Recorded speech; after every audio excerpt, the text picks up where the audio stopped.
What's up, Disrupt Nation? So my name is Anthony Delgado, and this is another episode of the Disrupt Podcast. And today we have a really special guest. He's a friend.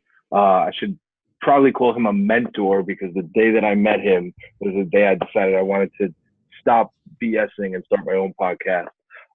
He is the founder of the Create Your Own Life podcast, which helps entrepreneurs live the life they know they were meant to live. He studied literature at Oxford University and specializes in using podcasts and new media to create celebrity, and was ranked #1 in iTunes New and Noteworthy and number 27 in the business category. After his success in podcasting, Jeremy Slate and his wife founded Command Your Brand to help entrepreneurs get their message out by appearing as guests on top podcasts. Jeremy, thank you so much for being on the show, dude. Anthony, thanks for having me, man. I'm honored for you to say all those wonderful things about me. I don't know about mentor, but I'm always here to help you out, brother. Yeah, I mean, dude, so we met through Tom, who runs the New Theory podcast. Mm-hmm. And so we met over some cigars and some food. And I remember just hearing your story of like savagery, like how you got the Gary Vee interview, how you got the Grant Cardone interview, and it's just like being relentless. And it really just lit a spark under me. And I was like, you know what? I need to stop BSing. I've been talking about the Disrupt podcast for a long time. Like, let's just go out there and do it and make it happen. Sure. So we went to a blockchain conference, and we were getting video interviews because we were doing video, but we were never doing a podcast. I was like, you know what? I'm going to take these interviews that we got on video. I'm going to strip out the audio, and that'll be the first 5 or 10 episodes. And, but yeah, man, you have like a really big catalog of guests. How many episodes are you up to now? 471 comes out tomorrow. So we've had a lot at this point, man. I'm charging on 500 very quickly. That's amazing. You're like catching up to Joe Rogan. That's amazing, dude. I don't know about that, man. That dude's been like, I think he's in the thousands now. He's been podcasting since like the beginning of time. But it's like God created heaven and earth, and then the Joe Rogan show. Yeah, on the third day on the third day he created Joe Rogan. Oh man. But tell us, like, how did you get started on podcasting? What gave you the ambition to start your show? Well, I had failed at a lot of things, man. Like my background is I have my master's in early Roman Empire propaganda, not a very marketable skill. Yeah, exactly. Like nice face, man. Early Roman Empire propaganda, not a very marketable skill. I wrote a book. All the titles of the chapters were in Latin. Not a very marketable thing. So I ended up teaching high school for a little bit, and I had a pretty rough experience when I was 24 where my mom had a stroke, and it was really, really tough for me, and actually brought me back to an experience where I received last rites and almost died at 19. So I went through all these different things to figure out, like, what the heck do I want to do with my life? Like, what do I actually want to do with it? And in the end of 2014, I started a podcast called Rock Your Life, and it was the worst thing that any human being ever created. It was atrocious. Like, it was like I was like a life coach, and I was gonna like help you figure out your problems. And it was like I did the graphic design, and like I didn't know how to use Photoshop yet, which I'm a master at now. So I don't even know how I did this thing, and it was bad. And I had episodes for like 2 months, really, really crappy. The miking was bad. The audio was bad. The interviews were bad. And I quit after about 2 months. And it took me about 6 months until like the middle of 2015 actually start this current show and just decide, you know what, who are the people out there that I think are the best, and just go for it. Because I think that's what happens a lot of times when people start a podcast is they start too small and they always stay small. So for me, I was like, who are the best people out there to learn from? And I'm just going to go for it. They tell me no, they tell me no. And the very first person I emailed was Seth Godin.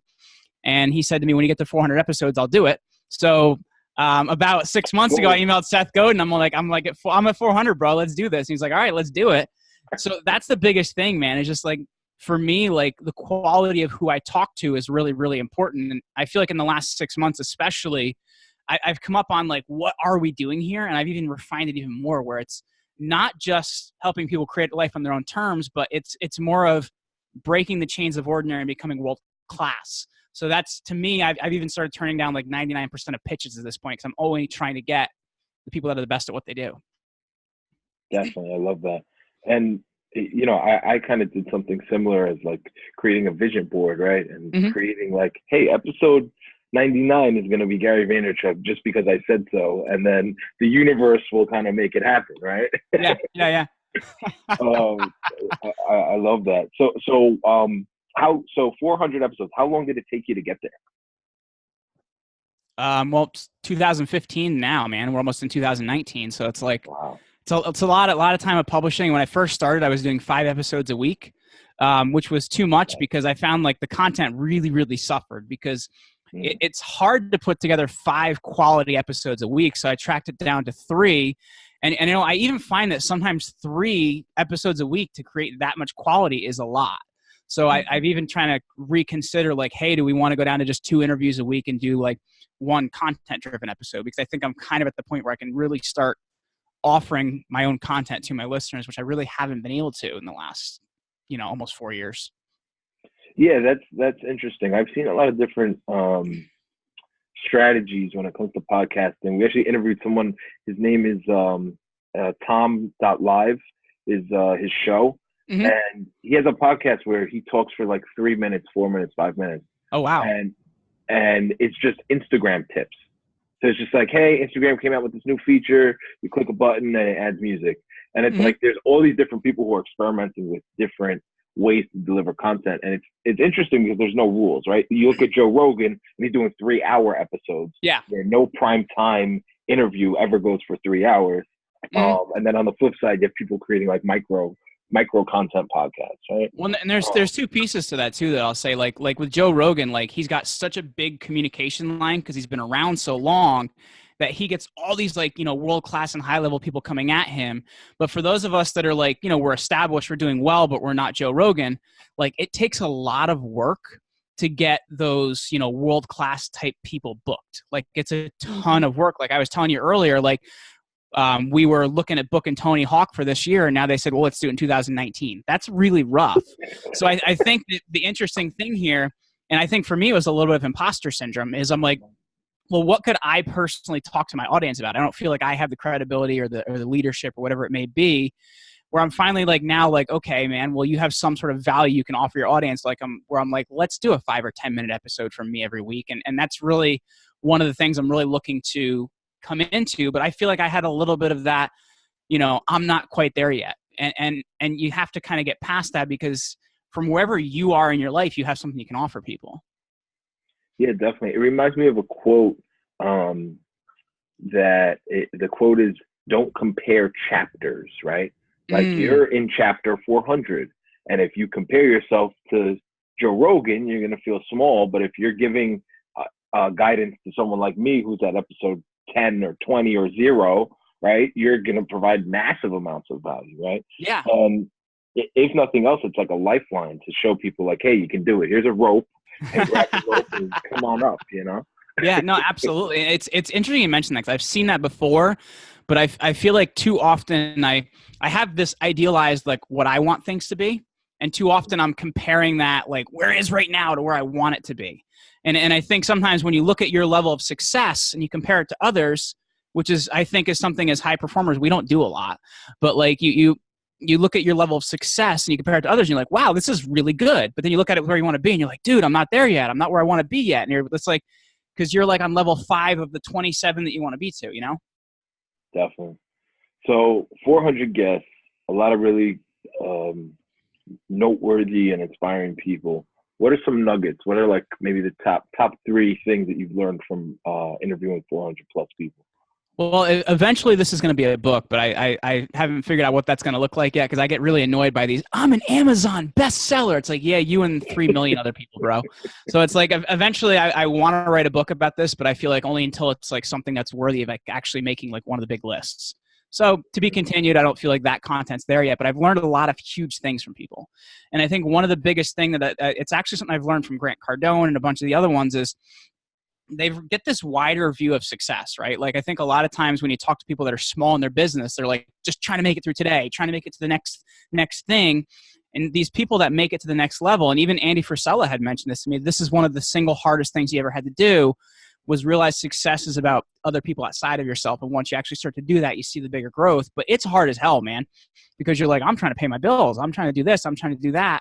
But higher levels of success is by creating success for others. But, you know, like I said about Andy Frisella, he said that is the single hardest shift he had to make, but that's what took him from 1 million to 200 million annually. And I think that's something that's really tough to do. But when you do that, it's huge.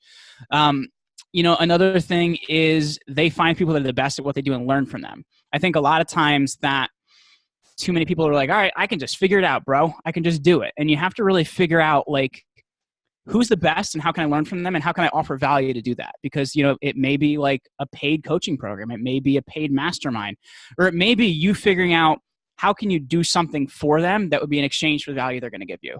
So that's another one of the really, really big things I've learned. I'm trying to think of, and I guess the thing that we've been talking about a little bit here of the whole I'm not there yet thing, because a lot of people that are the best at what they do or high performers at what they do, they're competing against their own best, right? They're competing against what they did last week, and it's not good enough. It's got to get better. They're not actually competing against other people. They're competing against their own best and their own ideal of what they want it to be, and they're willing to put in the hours and the time and whatever it is because they know where they can go. And that was one of the interesting things when I talked to Don Yeager. He was the publisher of Sports Illustrated for like 14 years, I think. And he was saying that one of the biggest things that high performers get is when they stop improving, the journey's over. And that's what happens a lot of time with professional athletes, is when they finally kind of reach the pinnacle of it, and there's only down from there, man. And I think they realize that you have to constantly keep improving, because once you stop, the journey's over. Totally. No, I think, you know, don't compare chapters kind of that goes into that too. Like, compare yourself to who you are in the mirror yesterday. Yeah. And just constantly, it's like another saying, I'm like a Chinese fortune cookie. It's a mountain with no top. So you're just going to keep climbing. Yeah, it's not like you're going to get to the top of the mountain and you're going to put a flag and say, I'm the best podcaster in the world, or I'm the best entrepreneur in the world, whatever that is. Mm-hmm. Because the second that you do that, someone's going to surpass you, right? So it's a continuous climb to just improve yourself. Mm-hmm. Totally. Well, it's too like do you know who Tim Grover is? He was a guy, he trained like Michael Jordan. He's trained a lot of these big athletes, Kobe Bryant. And these guys finish games at, 10, 11, 12 o'clock at night. And, after a game, Tim Grover says to him, well, what time are you going to be there? 4 a.m., 5 a.m., or 6 a.m.? Like, what time am I going to see you? Because if you want to be the best of the best, man, that's kind of what it looks like. It's like the whole idea of Grant Cardone's latest book, Obsession. Like, you have to be obsessed with what you want to do and continually improving at it and be the best at it. Definitely.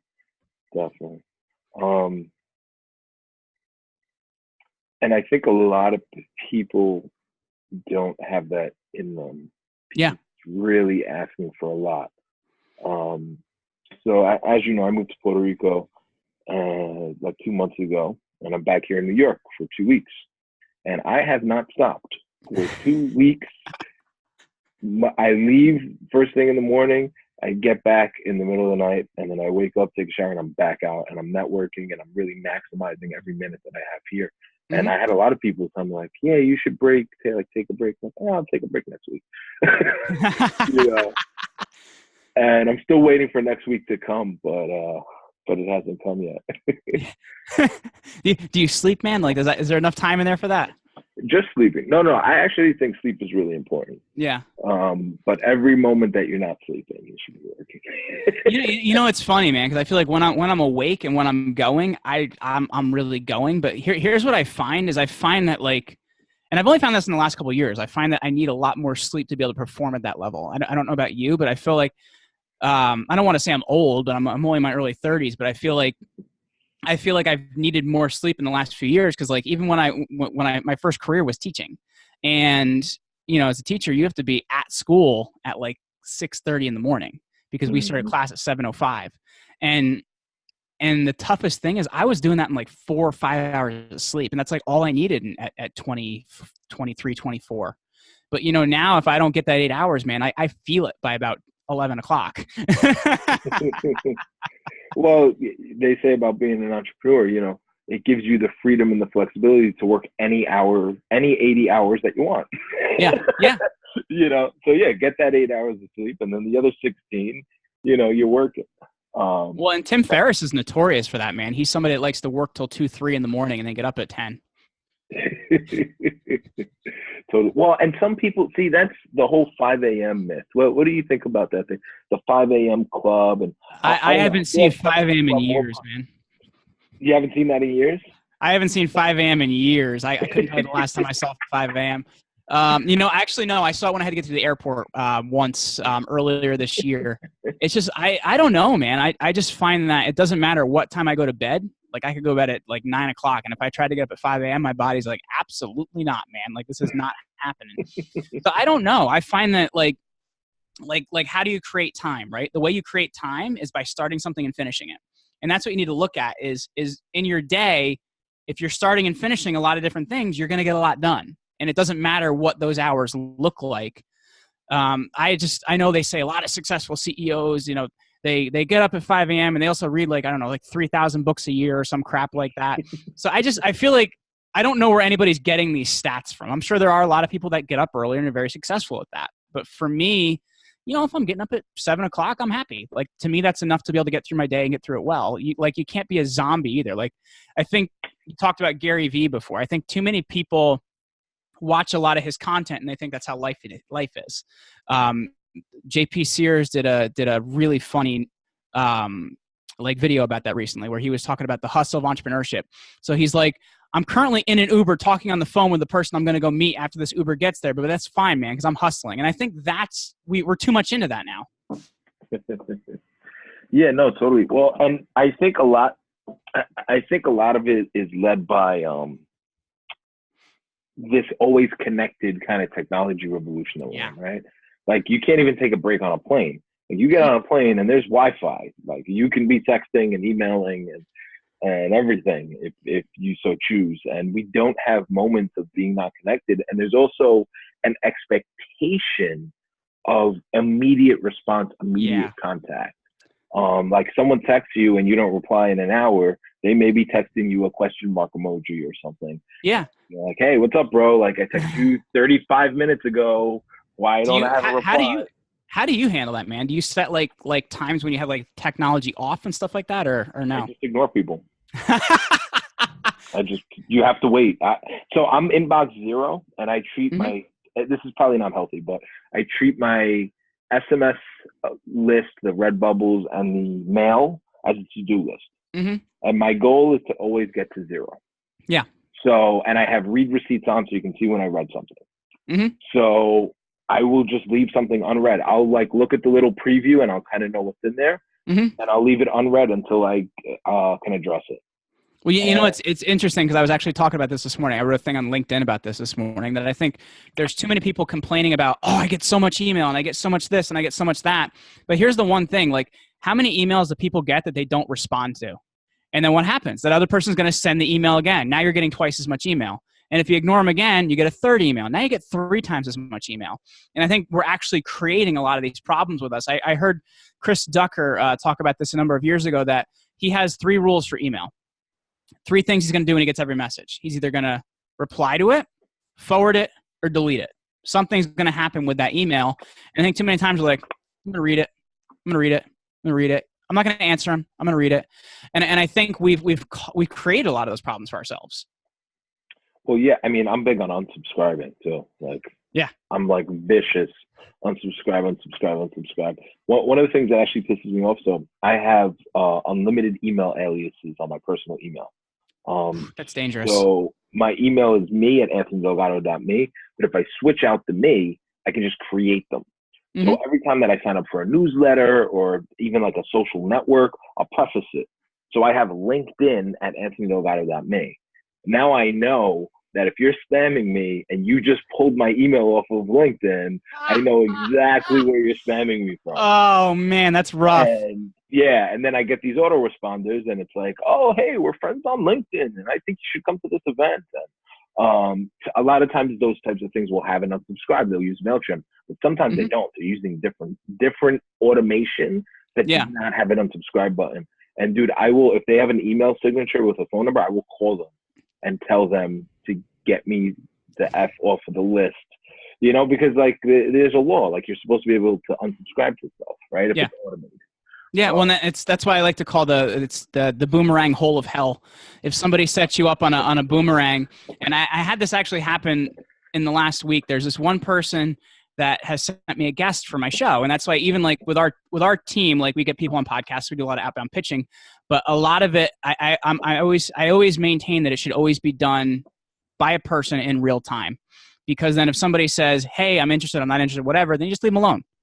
But I'm stuck in what I call the boomerang hole of hell now with this one person, where I've gotten the same exact email 7 times, and every time I open the email, it resends the email.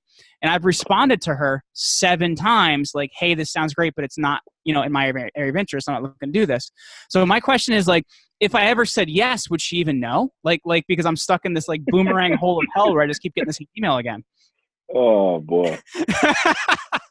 Yeah, I mean that's like the slippery slope between like automation. Like I love automation, but I also love authenticity, right? Yeah. So it's that slippery slope, and how can you automate things, but still be authentic? Yeah. So I've sent out mass emails before that are personal. I actually have a Tiny Letter, great service, totally recommend it. Where I'll send out letters and be like, "Hey, what's up, guys? I'm going to this meetup. You guys should come," or whatever. But the replies will always go to a human being. I'll always read them personally because, you don't want to disconnect yourself so much, and like Gary Vee talks about it, right? Like actually replying to your comments, actually reading what's happening so that you have a pulse on like your audience, right? Mm-hmm. What's one of the craziest pitches that you've ever gotten to be on your show? Craziest pitch. And if someone really wants to be on your show, like what should be in their pitch? Well, first of all, don't lie, because I've caught some people like that they tell me that something happened, it didn't actually happen. Because like I had the Nobel Peace Prize in 19. Well, no, I had somebody recently like pitch me and say that they knew Arnold Schwarzenegger, and to see if that would get them on my show, and they didn't actually know him. It's really weird though. It's bad random. Yeah, so it's like, because hey, I on my with Gary Vee this one time, you should have me on your show. Like, who the hell cares? Well, no, because in my I have an application for my show. One of the things I ask them is I have a bunch of like really interesting guests that I'm looking to find. So I have at the end, do you know any one of these people? To see if basically they can refer me, because for me, like a lot of quality people I've gotten through referrals. Like it's just really important. Like I guess, but a craziest pitch. I'm trying to think. Craziest pitch was somebody that I'm actually really good friends with now, but when she initially pitched me, it said she died for 90 minutes. I'm like, whoa, there's no way that happened. But then I Googled it, and she actually like was on life support and dead for 90 minutes. And she came back. She had this whole near-death experience, and it was pretty incredible. And she's actually been on my show twice since then. It's my friend Sherry Amay. And she's got an incredible story. And to me, that was the most nuts pitch I've ever seen. Like, this is almost like, I have to find out more about this. And it's interesting though, because you're saying, how would you get on my show now? Like the thing that, like I was just talking about, we've kind of tried to up the caliber in what we're doing. So one of the questions that I ask people is, well, what makes you world class at what you do? Because I only want to talk to people that are world class at what they do. And you know what's funny is I find that we've actually gotten less responses to our like application after that, because I guess they're seeing that and they're like, oh, like I guess I'm not a fit for this show. Because to me, that is the most important thing I need to know. And it's interesting because I've gotten people to like, well, I help businesses to make a world-class customer experience. That was a great interview because we talked about like Fortune 500 companies bring this guy in to work on their store flow and stuff like that. And that's pretty awesome and important. And so I think people can be world-class at a lot of different things, but if I ask that question, they can't answer it in a way that I'm like, oh, I can see how that is, then it's probably not going to be a fit, Definitely. Yeah, and you bring up a good point. Like there's so many people behind the scenes that, they don't have a million Instagram followers, and they're not in the spotlight as much. Mm-hmm. You hear their stories. They're really the change makers, the people that make things happen in this world. Mm-hmm. One of the ones that I always bring up when people get stuck on followers, who's the governor of New York? Cuomo. Cuomo, yeah, Andrew Cuomo. Yeah, yeah, Cuomo. So he's been the governor of New York for like years, dynasty family type of guy. Yeah, he's Mario Cuomo's son. Yeah, Mario Cuomo. So I didn't want to I mixed him up with the kid that's on CNN. But yeah, so Cuomo. So I found him on Instagram, and he's verified. He has 1,000 followers. That's it. 1,000 followers. Yeah, maybe. Yeah, because I know Cory Booker here in New Jersey, man, is like rolling deep with all the followers he's got on Instagram. Yeah, he's a social media whore, that guy. But it goes to show you like the definition of influence, and that's something that we talk about a lot. Like Cuomo is an influencer. He has influence. Like he can stop New York City's water supply if he wanted. Like that's influence, you know. Mm-hmm. So you'll have these people who are on social media and they may have all these followers and they're, you know, taking selfies in front of a Ferrari, but like if they picked up the phone, what type of influence do they actually have versus someone like Cuomo, who's kind of behind the scenes, right? He may not be the most even though he's a governor, he's not the most famous person, but he actually has true influence. Yeah. And I think that's really interesting because I think we've become too dependent on like the numbers, right? Like we become too dependent on, which is interesting because a lot of those numbers can be faked. You know what I mean? So it's like, what does influence really look like? Because I know a lot of people are using like their Instagram accounts to like get free hotel stays and stuff like that.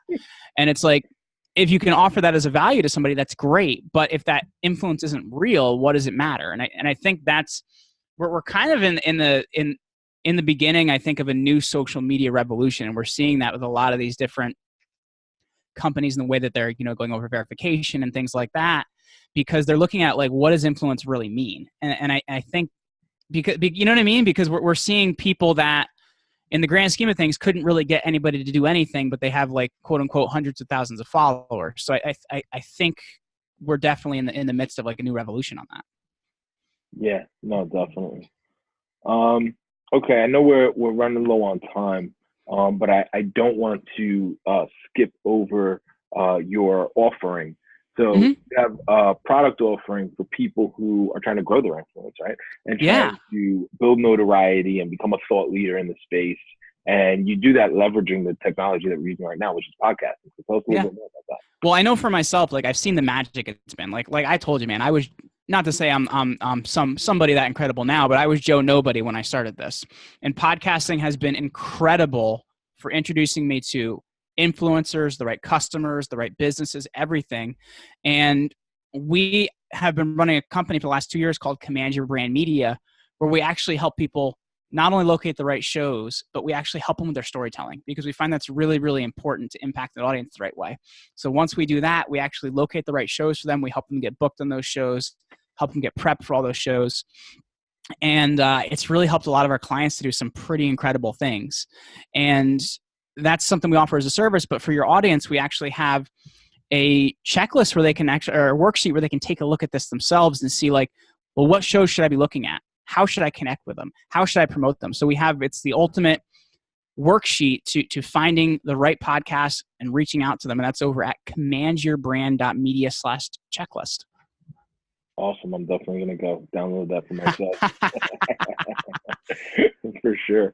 Yeah. I mean, the reach of podcast is pretty amazing. Well, and here's the thing I'll say to that too is like, and it's not even always reach, it's the reach of who. And you know what I mean? We found for clients actually, like if they're going on smaller but super industry specific shows, they have a huge ROI. Like we work with a guy that could only work with realtors. And we put him on shows that were just in front of realtors, not even real estate investors. And it was like I think they did 100,000 revenue to like directly off of those podcasts. So it's like the numbers don't always matter. You know, but we had a client that before he worked with us was on Tim Ferriss, and he only got one lead off of that show that could work with him. Like he got 2,000 email inquiries that he somehow had to go through, but only one person that was actually qualified to work with him. And I think that's we were just talking about influence. That's one of the big things people are not realizing, that a lot of these hosts are smaller influencers to the right people. And I think that's the difference with podcasting. Definitely. Yeah, I mean, I think I did my first show in 2015, 2016, like my first interview. And I still get hit up from people that are listening to that show. And super niche. I got hit up from a kid who was all the way out in China, and he was born and raised in the Bronx. He was Puerto Rican. Wow. And moved to China. and he was a coder, and he listened to me on the Learn to Code with Me podcast, and he hit me up like two months ago. It's like, hey, I listened to your podcast. Anything I can do to help X, Y, and Z, and I'm just like, wow. Like years later, kid is on the other side of the world, but it's still getting views, and it's still, like you said, it's still really super in that niche of technology and coding where I am. So it's incredible because it's like, I know even with my show, like I've been listened to in 185 countries. How stupid ridiculous is that? Like I can't even name 185 countries, but it's like because of the internet, that's what we're able to do now. Yeah, I mean, we're able to really like compete on a global stage, and I don't think anyone has really realized the opportunity to capitalize on a lot of this stuff. Yeah. Like I've been actually experimenting with Facebook advertising where you can target geographical locations in Latin America where the clicks are cheap. They're way cheaper than they are over here. And you have the ability to really like build a global brand, and you were never able to do that. You're never able to take $20 and say, hey, for $20, I want to get eyeballs in Latin America. Like that could never happen. And now the power is kind of democratized, you know? Yeah, absolutely. So last question. What does disrupt mean to you? Just looking at the normal patterns, man, just saying screw that and do something different, because I think too many people are trying to do the exact same thing. You know, let Gary Vee be Gary Vee, let Grant be Grant. Let Richard Branson be Branson. You do you. And, sometimes it's good to go against the grain, man. That's disrupting. That's creating something new and different. And that's where the beauty is, man. People told Steve Jobs he couldn't do an iPhone. So he's like, great, let's do one. There's a story where they were the first Apple mouse that they created. Steve Jobs wanted to build a certain way. And they told him, Steve, that's not possible. So he goes, good. I'm going to lock you guys in this room, and you let me know when you've created that mouse. And that's disruption, man. That's deciding that they're telling you it can't be done and you're going to do it. It's awesome. I love that, brother. Well, if people want to connect with you online and they want to learn more about what you're doing, where are the best places to do that? Absolutely. So if they want that resource I mentioned, again, that's over at commandyourbrand.media/checklist. Or if they want to check anything out about me, the podcast, or anything else I'm doing on the personal brand side, that's over at jeremyryanslate.com. Awesome, Jeremy. Thank you so much for being on the show. Like I said at the top of the show, man, you're an inspiration. You're a freaking living legend in the making. And it's so inspirational just to see you continue to do your thing, man. And thank you so much for your time. Thank you, brother. I really appreciate it.